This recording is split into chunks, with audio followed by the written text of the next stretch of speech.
প্রকৃত বন্ধুকে যে বন্ধু ফোন করে বলবে চল ভাই আজকে ছুটি আছে একটু বাড়ি যাই, একটু পার্টি করি, একটু পাহাড়ে ঘুরে আসি, সে প্রকৃত বন্ধু নয়। তোমার জীবনের প্রকৃত বন্ধু সে যে তোমাকে ফোন করে বলবে হরে কৃষ্ণা আমার 7 দিনের ছুটি হয়েছে, চল ভাই একটু বৃন্দাবন ঘুরে আসি, রাধারানী দর্শন করে আসি, কিংবা নবদ্বীপ ঘুরে আসি, মায়াপুর দর্শন করে আসি, কিংবা পুরীধাম একটু ঘুরে আসি,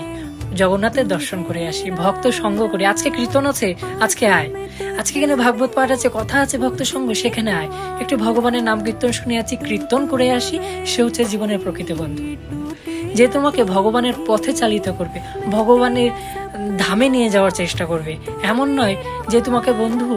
সেই বন্ধু তোমাকে ডাউন করবে, নিচে কাজে জায়গায় নিয়ে যেতে চেষ্টা করবে, সে প্রকৃত বন্ধু নয়। যদি প্রকৃত বন্ধু হয়ে থাকে সে যে যে তোমাকে